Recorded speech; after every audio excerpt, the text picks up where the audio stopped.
Ada hamba-hamba Allah yang tidak sholat itu bukan karena dia ingin masuk neraka, tapi banyak di antara mereka yang tidak sholat itu karena tidak mengerti kalau sholat itu mudah. Maka kalau ada orang tidak bisa sholat, bukan yang salah dia, yang salah ustadznya, mempersulit urusan sholat. Ini selalu kami hadirkan. Sholat. Saya mau tanya Bu ya, hukumnya sholat pakai pakaian kerja kotor, beroli tapi tidak najis. Assalamualaikum. Baik, termasuk fikih yang pertanyaannya bagaimana sholat dalam keadaan baju beroli, berlumpur, berdaki. Ketahuilah, kita harus mempermudah urusan sholat. Maka orang yang meninggalkan sholat hukumannya besar di hadapan Allah, neraka. Tapi kami yakin bahwa ada hamba-hamba Allah yang tidak sholat itu bukan karena dia ingin masuk neraka, tapi banyak di antara mereka yang tidak sholat itu karena tidak mengerti kalau sholat itu mudah. Maka kalau ada orang tidak bisa sholat, bukan yang salah dia, yang salah ustadznya, mempersulit urusan sholat. Ini selalu kami hadirkan.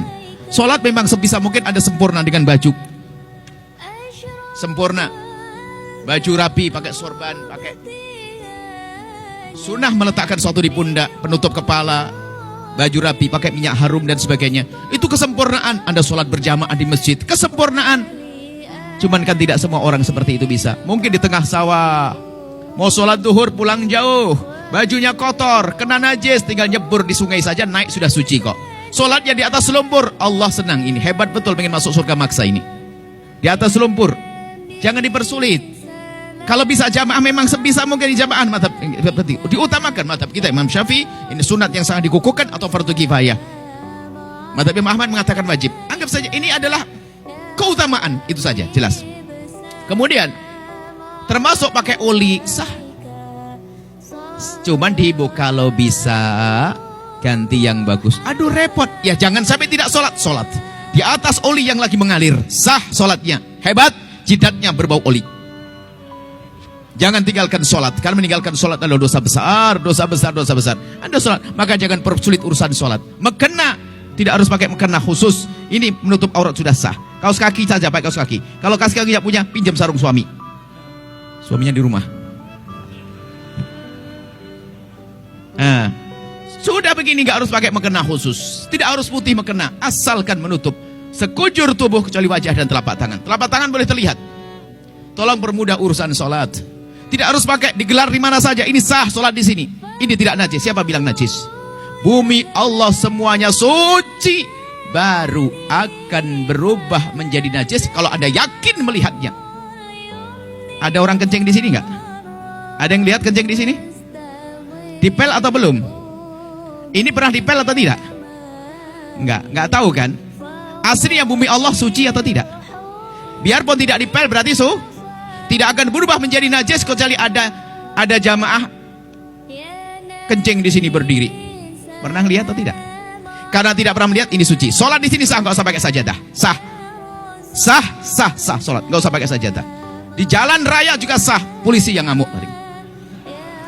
Jadi jangan bikin susah sholat itu. Di mana saja, lumpur suci. Ada orang mungkin punya baju bagus, beli baju satu dosen pulang dari Korea, bajunya hem putih bagus semuanya. Cuman makainya sebulan sekali, satu Januari 1, Februari 1. Daki hitam, baunya luar biasa. Sah enggak pakai sholat? Sah enggak pakai sholat? Sah, cuman kotor.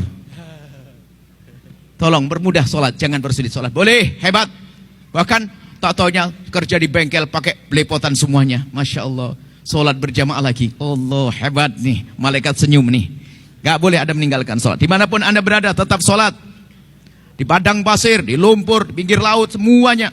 Masya Allah. Najis itu sangat pendek. Najis itu sedikit. Jangan semua dikit-dikit. Najis. Najis hanya 7, selebihnya tidak najis. Ini bab fikih nanti insya Allah. Sah ya?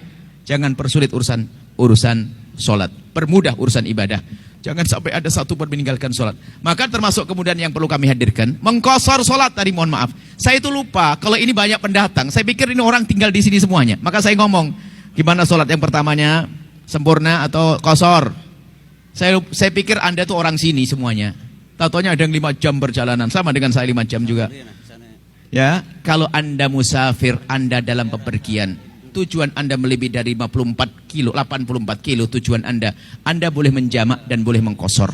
Mengkosor itu menjadikan duhur 2 rakaat, asar 2 rakaat. Bahkan dalam madhab kita Imam Syafi'i, mengkosor sholat itu lebih bagus pahalanya. Sudah enak korting 2, pahalanya gede. Jangan ragu yang demikian itu. Jangan sok, saya masih kuat kok, gampang mampir masjid juga gampang. Nah, bukan gitu. Patuh kepada petunjuk itu lebih penting. Jelas ya?